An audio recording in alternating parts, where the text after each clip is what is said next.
Ross Barker. And here's Giannis shooting it deep, looking for Kyle Rutledge in the end zone, laying out. Rutledge hauls it in, and an explosive start for Chicago to strike first. This is the hot start that Chicago's offense needed. Sure, Ross Barker had to make one kind of iffy. Worthy performance after that win in Chicago. Of course, the wind chill stumbled last week. Giannis shooting this one into the wind. Jeff Weiss, the bigger target, and he's got it. Vinoka stumbling. Weiss had the size advantage, and Wetz evens the score here in the first. I mean, that's exactly what we're talking about.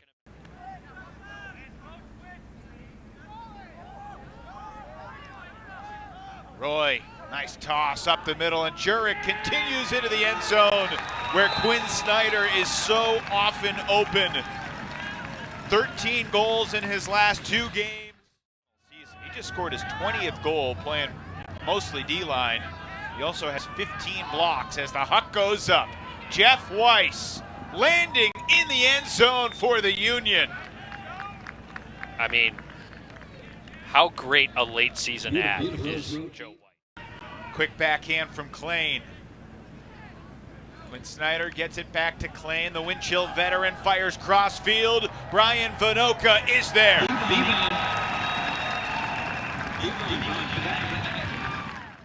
Ben Feldman says no one is better on the team at pulling than Abe Coffin. Arders lets it rip. Kyle Rutledge in the deep space makes the one-handed catch. The Union playing a deep game. They make it 6-5.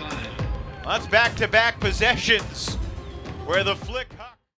A great mental approach to the game, and his assistant coach this year, Sarah Nolik, brings an interesting tactical approach as the deep shot goes up down the sideline, and Minnesota continues to slice through the Chicago defense. Michael Jordan in the end zone for the wind chill. That point was just all about abusing the break side and keeping the disc on that break side sideline. Just 24 years old as well. Jurek will be 25 in September as Ward gets a piece of the deep shot. And the wind chill have changing the angle of attack, but too tall for the reset Klain. Just the second turnover of the game for the wind chill, and quickly up the line, Jason Valley elevates and scores. Goes in the books as a hold, but it feels like a break because Chicago. Well, Jurek has 4 assists already. Looking for number 5, Quinn Snyder. Denied by Asher Lance. They were down 3 midway through the 4th quarter before storming back, closing on a 5-0 run. Snyder on the doorstep. Stalk count rising, and he just gets the reset for Roy. Roy slices it through the defense. I mean, that's exactly what you want. Going into the wind with that pull, now the wind at the backs of the wind chill. In their home black jerseys, Tony Paletto taking a shot downfield after we talk about how conservative he was being. And Cole Jurek makes the catch. Well, how about the pat that the defender, Nick Pappas, took on that one?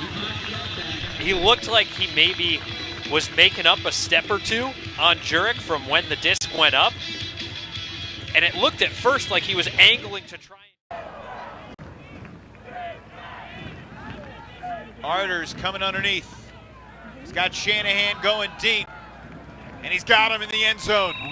Man, Paul Arders, so casual, so calm, so cool, so collected. Does it make you uncomfortable how casual and calm he is out there? If I'd seen him throw more turnovers. Yeah, a couple of Grey Duck alums double teaming, and now this talk goes up. Valley in pursuit. It's a hanger. Valley unable to snag it, but on the second effort, it's Charlie first. Full extension for the Union break. Are you kidding me? That's how you stick with a play. Look, Charlie First is a D-line grinder. He embraces that as his identity, prioritizing his training over many other things in his life. More importantly, is he a tidy roommate? I don't want to answer that on live TV. You pause, so it sounds like he's not the best. There's another smooth layout for Minnesota, and it belongs to Brett Bergmeyer. So a quick and immediate answer. I'm not sure they win here in week 2 without Dalton's quarterbacking after those many turns. Completely Deep shot, agree. excuse me, Ian. Jordan beating Rivas to the space. MJ with another sweet score. Well, I completely agree, Evan, and I think Dalton's presence is something that's going to have to ramp up in this second half if Chicago's going to want to pull ahead or be decisive. Shanahan comes under, and here's Barker. Barker lets it rip. Jeff Weiss on his horse to the end zone. Weiss runs it down. Man, and you feel for the defender there, Brandon Mattis, because he knew as he kind of went almost underneath with Weiss for half a step. You could tell from his body language, hey, I can't fully commit to this because he could plant and go in just a moment. It's just out of your frame there. And look, Mattis is checking over both shoulders because he's not ready to fully commit.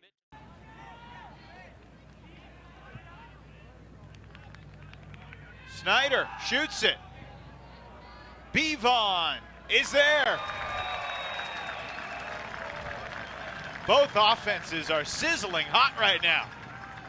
16 all. And here's White. And he's ripping it. John Jones. Marty Adams with the denial. That was phenomenal stuff.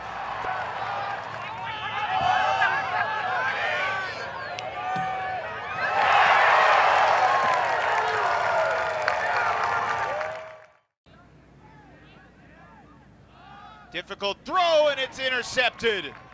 Knocked to the ground by Chicago's Jace Bruner. White quickly picks up. Dishes to Weiss. Scuber over traffic, and for the score, Asher Lance hauls it in. So Chicago gets the hold, but it's the second time tonight a team takes a timeout. Vanoka marked by White. And here's Andrew Roy. Klain to the middle of the field for Paletto, and a nifty Scuber.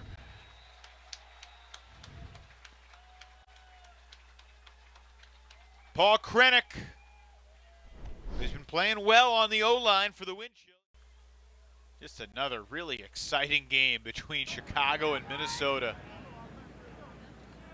Becoming more and more one of the top rivalries in the league as Klain uncorks a beauty deep to the end zone for Adams. Takes Minnesota less than 20 seconds to surge back in front. This was a tennis match. Minnesota serving first in the 5th deciding set, and now it's up to Chicago to answer, and this is a moon ball. Shanahan in the end zone uses his size and strength to outmuscle his defender Rami Paust and tie the game at 21.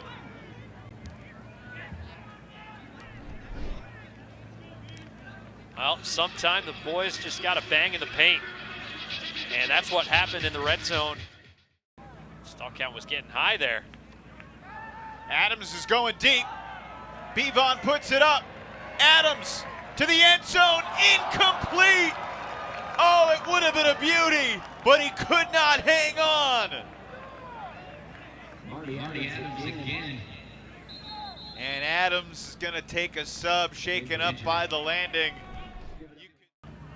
And more importantly, he gets the disc off the line immediately. And then crossfield, a floater. Barker, greatest it back into the field. It's caught by Kaminsky, who flips it to the end zone for the score.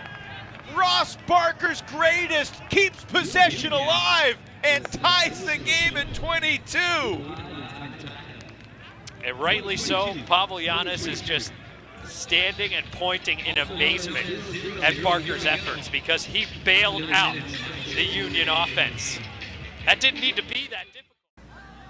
They've created a heck of a home field advantage, although it hasn't mattered in this series. Will it matter in the fourth? To the end zone, it's incomplete.